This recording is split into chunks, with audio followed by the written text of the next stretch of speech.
Bonjour. Hi, my name is André Lessard. The presentation of today will be in French, but if you have some questions, I will be pleased to answer them, so you can use my email. It's at the end of the presentation. Alors bonjour, mon nom est André Lessard, et puis aujourd'hui je vais présenter une recherche qui présente un extrait de ma thèse de doctorat. Donc le titre de la présentation d'aujourd'hui, c'est les effets de deux programmes sur le développement d'habiletés de compréhension et de déchiffrement en lecture d'élèves de deuxième année du primaire au Québec.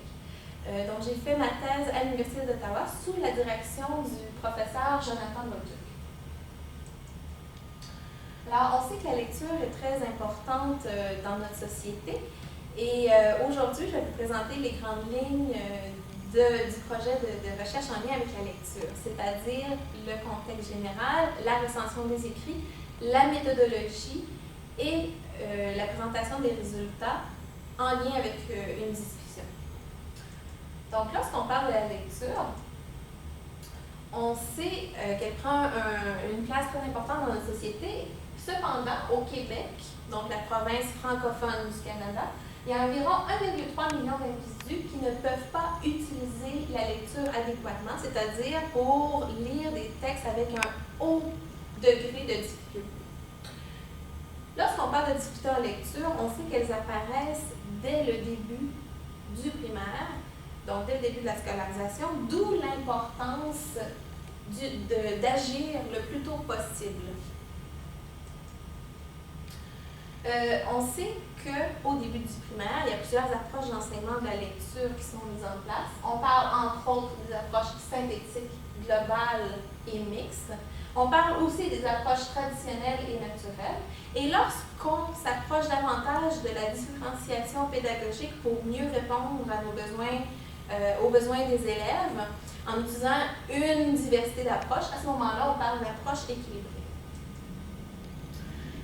Même si les approches qui sont présentées ici sont très pertinentes, il y a quand même des élèves qui ont des difficultés à apprendre à lire, d'où l'importance ou la pertinence de se pencher vers des approches complémentaires qui intègrent la musique.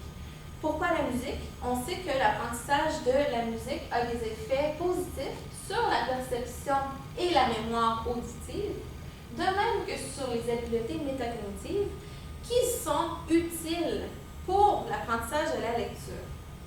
Lorsqu'on parle d'approche d'enseignement de la lecture, on parle principalement au primaire des approches Jacques Dalcroze, Kodály et Orff-Schulwerk. Et dans le cas de cette étude, c'est l'approche Orff qui a été retenue parce qu'elle fait de nombreux liens avec le langage, entre autres par l'utilisation de chansons et de parler rythmique. Ce qui fait que le lien avec la lecture était beaucoup plus facile à faire avec cette approche. Lorsqu'on parle des études scientifiques qui ont été menées sur le sujet, on sait qu'au niveau des études corrélationnelles, il existe un lien entre l'apprentissage de la musique et celui de la lecture chez les élèves du primaire. Cependant, c'est une relation dont la nature n'est pas spécifiée. Donc, on ne sait pas s'il s'agit d'une relation de cause à effet, puisque ce n'est qu'une corrélation. Lorsqu'on se penche du côté des études quasi-expérimentales, ce qu'on remarque, c'est une diversité de résultats. Alors, il y a des études où il n'y a aucune différence entre les deux groupes. Donc, souvent, il y a un groupe expérimental où les élèves ont des activités musicales et un groupe sans activité musicale. Donc, aucune différence n'est observée entre les deux groupes à la fin de l'expérimentation. Il y a un deuxième groupe d'études où les élèves qui avaient des activités musicales ont obtenu de meilleurs résultats en lecture, mais non de façon significative. Il y a un troisième groupe où le groupe expérimental a eu de meilleurs résultats en lecture, mais ce n'est pas explicable uniquement avec la variable musique. C'est le cas, par exemple, pour un programme qui intégrait à la fois la musique et l'art visuel. Il y a un quatrième groupe d'études où les résultats ont été significativement plus élevés dans le groupe expérimental, mais seulement pour une partie des participants. Ici, on parlait seulement des garçons, par exemple. Et finalement, il y a un groupe d'études où on a observé des résultats significativement plus élevés en lecture dans le groupe expérimental, donc avec musique, mais connaissance des mots, le vocabulaire et la séquence des mots, ou encore pour la lecture de mots inconsistants.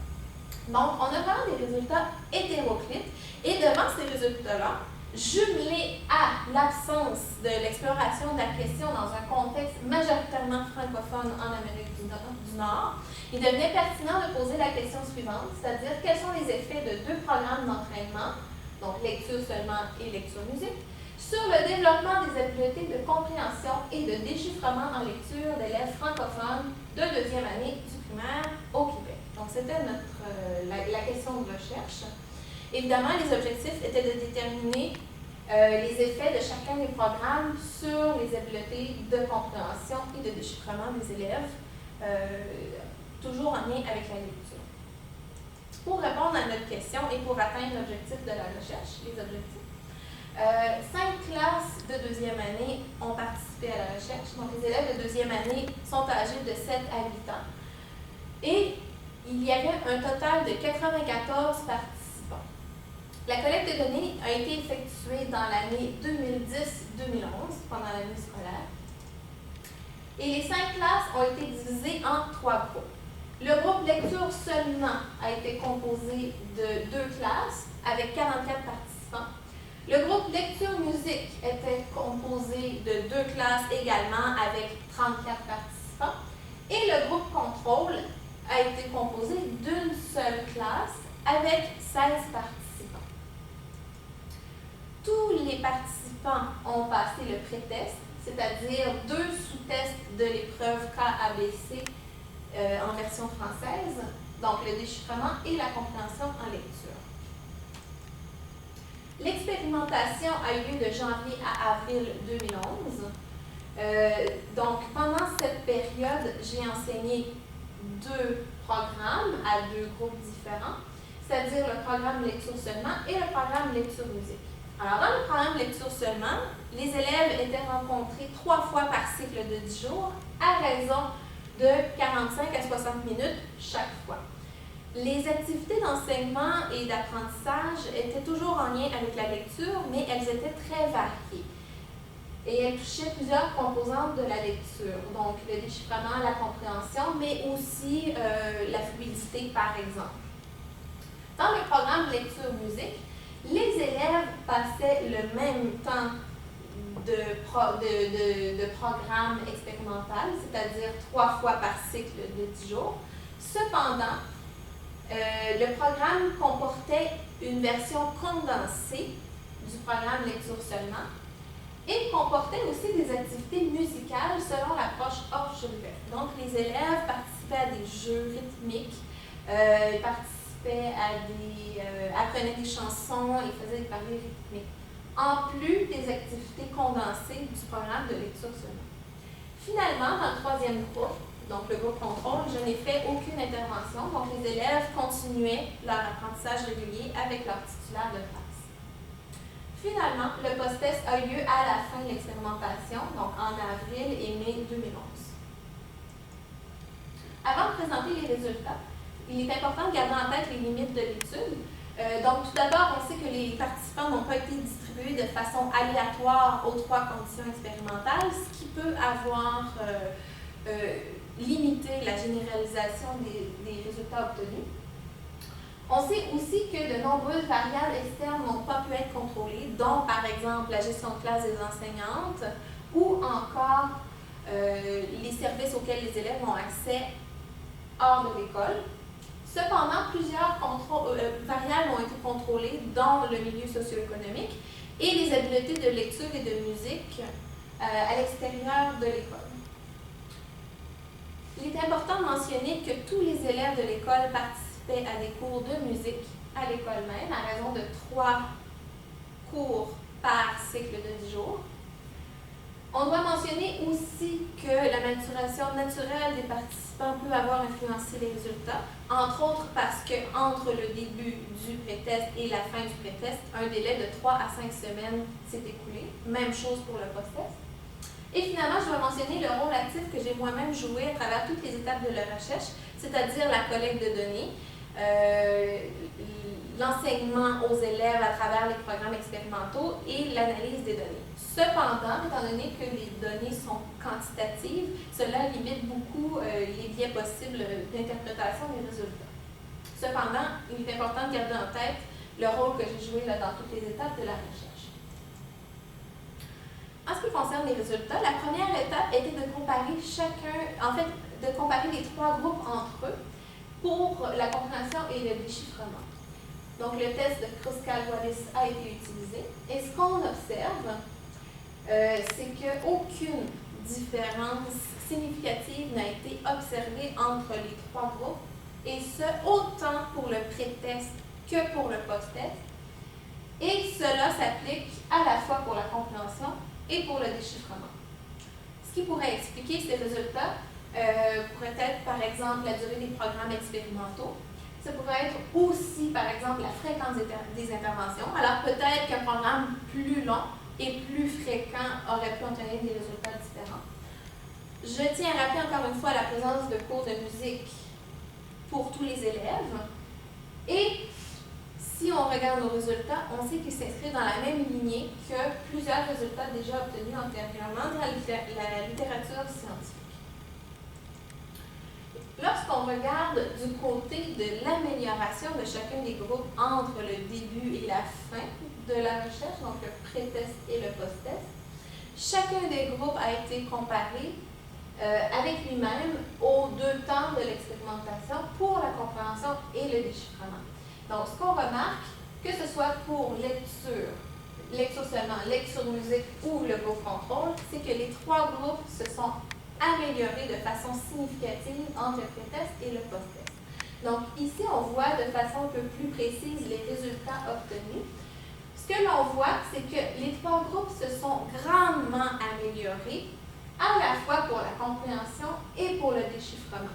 Évidemment, c'est un résultat qui peut s'expliquer par la présence du travail des enseignants titulaires qui vise à développer beaucoup la compréhension et le déchiffrement au premier cycle du primaire, ce qui pourrait expliquer pourquoi dans les 3 groupes, on observe une aussi grande amélioration entre le pré-test et le post-test.